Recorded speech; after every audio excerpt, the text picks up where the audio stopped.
안녕하세요. 아나운서 허연주입니다. 목포 여수 MBC가 공동으로 제작한 다가온 뉴스 시간입니다. 이번 주는 농가들이 발효 사료를 주목하고 있다는 소식과 농촌 인구 감소에도 연소득 1억 원이 넘는 분홍은 늘고 있다는 소식 준비했습니다. 함께 보시죠.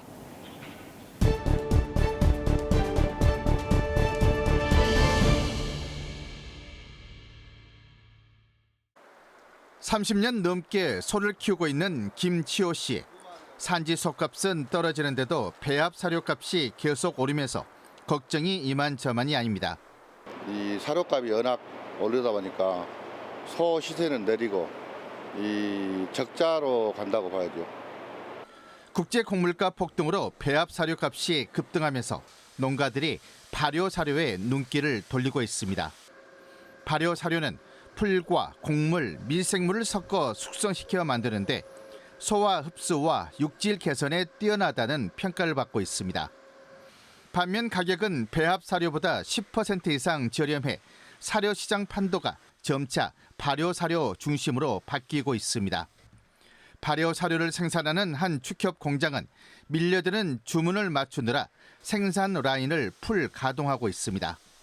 지금 이 신 공장에서는 보다시피 하루에 8,000포, 10,000포, 한 80% 늘었습니다.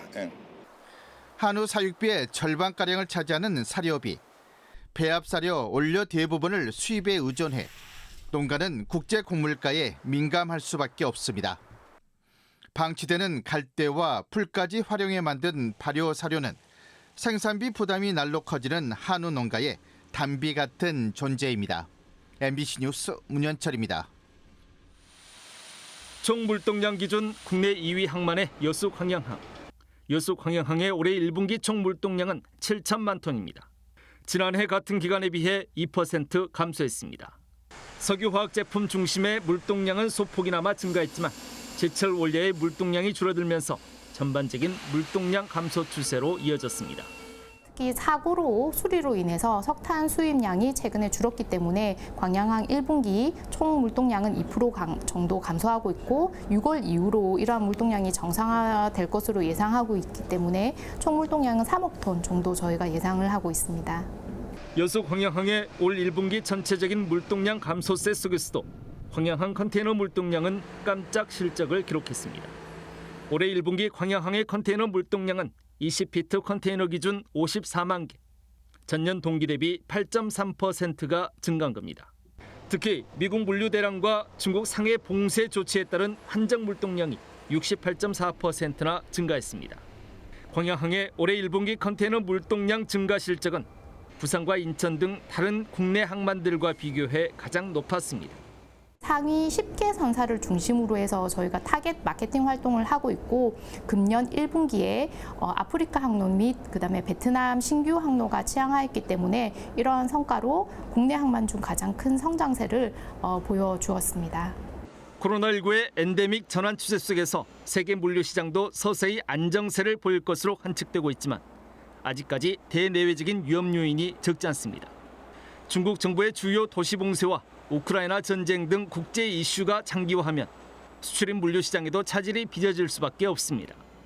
여기에 부산신항 2단계 4차 컨테이너 항만의 개장으로 부산항의 장치율이 개선되면서 경쟁 항만인 광양항은 부정기선 물동량 감소로 이어질 가능성이 있습니다. 올 1분기 깜짝 컨테이너 물동량 증가 실적을 기록한 광양항. 하지만 여전히 대내외적인 악재는 상존해 있는 상황이어서 올해 컨테이너 물동량 220만 TU 달성을 목표로 삼은 공사 측의 고민은 여전히 적지 않은 모습입니다. MBC 뉴스 김주입니다. 근대문화유산인 여수 구청년회관을 중심으로 세계 박람회장에서 진남관까지 동문로 공공디자인 특화 거리가 조성됩니다. 안전한 골목길과 명품 거리를 만들기 위해 녹지와 휴게 공간의 확보, 조형물 설치와 전신주 지중화 등 오는 2024년까지 20억 원의 예산이 투입됩니다. 지역 내 상권 활성화는 물론 그 파급 효과가 클 것으로 예상되는 원도심 도로변 지역을 대상으로 공공 디자인을 접목한 사업입니다. 특색 있는 지역의 정체성을 살려내는 공공 디자인이 이번 사업의 핵심입니다. 동문로 1호는 도비 10억, 시비 10억, 촉 20억을 투입하여 연령과 장애 여부 관계없이 누구나 걷기 편안하고 안전한 보행로를 조성. 여수시는 올해 안에 설계 용역을 마무리하고 내년부터 2년 동안 공사를 추진할 계획입니다. 여수 밤바다에 인접한 남산동 일원에는 올 연말까지 범죄 예방 디자인 안심거리가 조성됩니다. 남산공원과 여객선 터미널, 수산시장 등이 모여있는 지역으로 주민과 관광객이 소통하고 교감하는 구심점 역할이 기대됩니다. 특히 300억 원의 사업비가 투자돼 연말에 완공될 남산공원과도 자연스럽게 연결될 전망입니다. 어둡고 후미진 골목길을 안전하고 건강한 그리고 이야기가 있는 골목길로 만드는 사업입니다. 대상 지역 특성을 충분히 고려하고 주민 의견을 적극 반영해서 시민이 일상에서 공공 디자인 가치를 직접 체감할 수 있도록 공공 디자인을 품은 여수 원도심이 화려한 신도심 못지않는 새로운 가능성으로 주목받고 있습니다. MBC 뉴스 최우식입니다.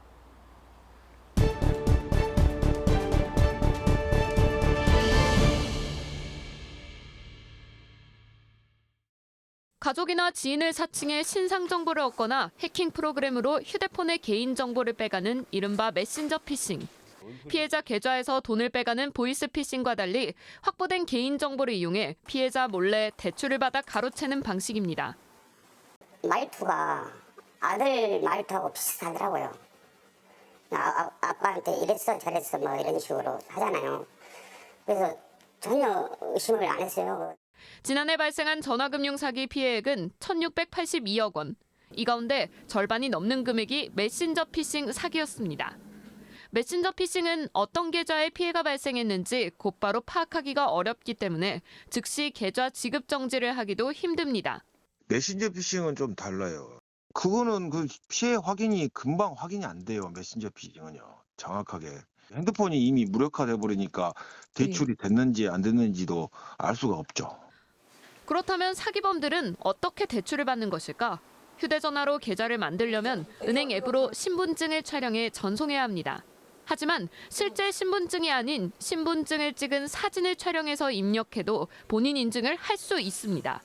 은행 창구에서는 직원이 직접 신분증과 대조를 통해 본인 확인을 하지만 비대면 거래는 신분증이 실물인지 사진인지 가려낼 수 없는 구조이기 때문입니다. 금융사기범들은 이 점을 악용해 본인 확인 절차를 쉽게 넘기고 대출까지 받아 가로채고 있습니다. 비대면 실명 확인, 중간에 신분증 촬영하는 데서 인식이 되면 가능하실 거예요. 그게 선명해서 그대로 인식이 가능하면. 메신저 피싱이 늘어나고 있는 상황 속에 비대면 계좌 개설 방식 강화 등 금융사기 예방 대책 마련이 시급해 보입니다. MBC 뉴스 양정은입니다. 농번기를 맞아 고흥 포두면 일대 논에 모내기가 한창입니다. 35년간 벼농사를 지어온 김중권 씨가 올해 농사 준비를 하느라 분주합니다. 어릴 적부터 농부를 꿈꿔 농업고등학교를 졸업했다는 김중권 씨. 1헥타르의 적은 논으로 농사를 시작한 김 씨는 지금은 66헥타르 소유의 광활한 농지에서 연매출 7억 원의 분홍으로 거듭났습니다. 김 씨는 농지 임대와 매입 등의 행정 지원을 활용해 재배 면적을 늘린 점이 매출의 비결 중 하나라고 털어놨습니다. 다른 사람이 10시간 잘 때 저는 한 5시간씩 자고 계속 밤에 나와서 일하고, 제가 이렇게 쌀농사에서는 거의 뭐 전국에서는 톱 중에는 들어갈 수 있지 않냐, 그런 쾌감을 갖고 자부심을 갖고 이렇게 열심히 하고 있습니다. 은퇴 이후 분홍의 꿈을 이룬 귀농인도 있었습니다. 벌교가 고향인 송유종 씨는 12년 전 마케팅 분야 직장을 그만둔 뒤 고흥에서 축산이란 생소한 분야에 뛰어들었습니다. 처음 4, 5년은 수입이 거의 없어 좌절도 했지만 경험하고 공부하며 노하우를 쌓아가다 보니 어느덧 씨암소 100여 마리와 함께 연매출 2억을 달성한 분홍이 됐습니다. 농업은 경영과 과학의 결합체다. 소 밥이나 주지 이런 사람은 안 되고 언제부터 회수할 수 있을 건가 하는 분명한 자기 사업 계획을 가지고 시작해야 되고. 정성껏 개발한 씨암소는 이제 송 씨의 가장 소중한 보물 중 하나입니다. 대한민국에 몇 마리 안 된다는 초우량암소예요. 2021년 기준 이처럼 연소득 1억 원을 초과하는 농가는 전라남도에만 6,023가구. 지난 2017년 4,562가구가 분홍으로 집계된 이래 고소득 농가 수는 꾸준히 증가하고 있습니다. 전라남도는 농업의 서비스업과 제조업을 결합한 6차 산업이 활성화되고 첨단 기술을 통한 규모화로 분홍이 늘어난 것으로 보고 있습니다. 규모화가 되면 생산량이 증대가 되고 안정이 되니까 판로 확보도 되고 이러다 보니까 이제 소득이 증가하는 건데 농촌을 지키며 부단한 노력으로 분홍을 일군 슈퍼 영농인들이 고령화와 농가 감소로 침체되고 있는 농촌 사회에 활기를 불어넣고 있습니다. MBC 뉴스 강서영입니다. 힘찬 응원가에 맞춰 경쾌한 소리가 울려 퍼집니다. 60대 7명으로 구성된 아름드리 팀의 공연입니다. 이 팀은 최근 전남문화재단이 추진하는 실버마이크 공모에 선정됐습니다. 실버마이크는 어르신 예술가가 주체적으로 공연을 만들 수 있게 지원하는 프로그램입니다. 그냥 이제는 시들어서 아무것도 못하겠다라고 생각을 했었는데 다시 새롭게 어떤 암에서 어떤 열정이 이렇게 샘솟는다 그럴까요? 전남 실버마이크에는 22개 팀, 70여 명의 어르신들이 참여하게 됩니다.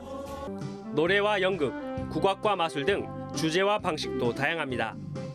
실버마이크는 어르신들에게 능동적인 문화활동 기회를 제공하고 사회적 소속감을 주기 위해 마련됐습니다.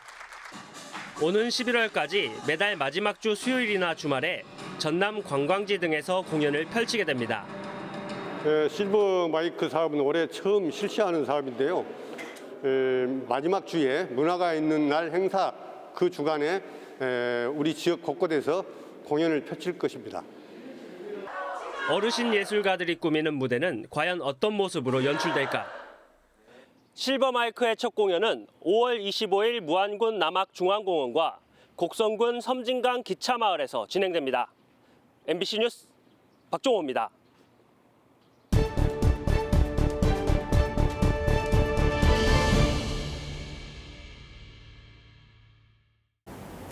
오늘 다가온 뉴스 어떻게 보셨나요? 다음 주 이 시간에는 더욱더 풍성한 소식으로 찾아뵙겠습니다.